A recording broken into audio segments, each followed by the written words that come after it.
Hello, everyone. Welcome to today's Wednesday Spotlight. My name is Amanda, and I am the student coordinator and the school coordinator for the Multisensory Reading Center. Today, we have our lovely therapist, Vicki Littleton, and she comes to us with over 30 years of experience in elementary education and dyslexia therapy. Vicki, can you tell us a little bit more about yourself and your background? Well, I always said that I wouldn't be an educator when I was growing up because I did myself struggle in school. And so that was the last thing that I wanted to do, but that's what God called me to do. Mm-hmm. So, and I love it. So when I first started in teaching way back when, after the first couple of years, when you get used to teaching, then you start noticing your students and noticing more about them. And what I began to notice was there were certain characteristics about students that, I didn't know how to handle. I didn't know what to do with them. So that's when I began my search on how to help these kids that didn't fit in the classroom.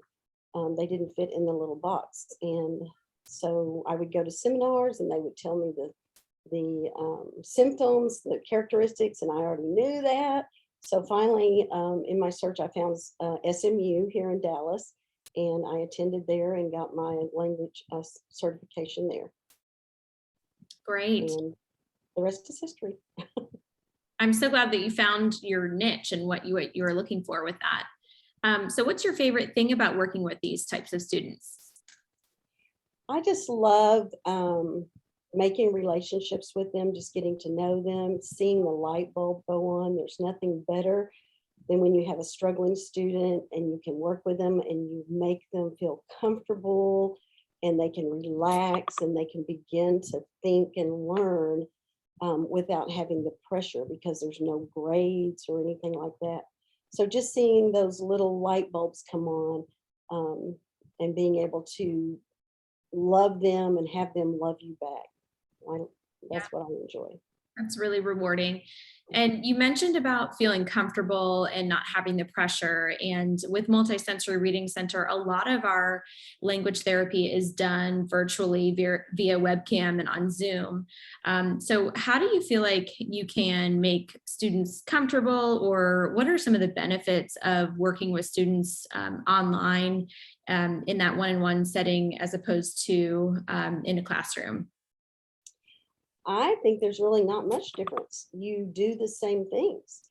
You build relationships. You care about them. You show interest in them. You show interest in what they like. You tell them about your family. You become friends. You just show interest and you build relationships. Just like if it was if I was teaching a student and it was their birthday, I would give them a card.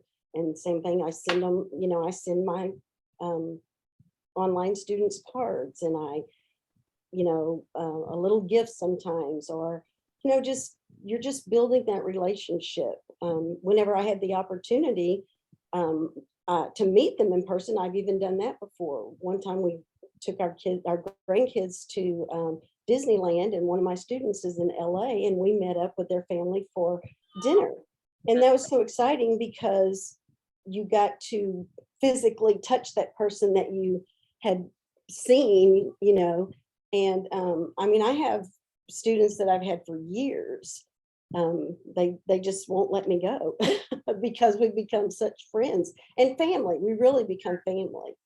And so I just love just building a relationship with a kid in the same way I would if I was in front of them.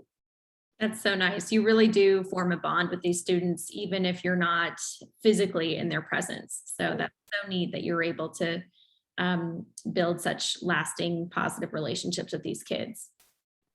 Well, to wrap things up, Vicki, can you tell us one unique thing about yourself?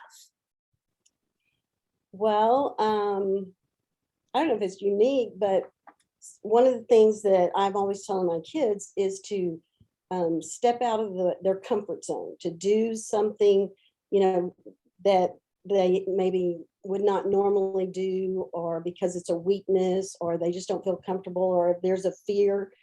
And so I started taking my own advice because I thought, you know, there's things in my life that I need to improve.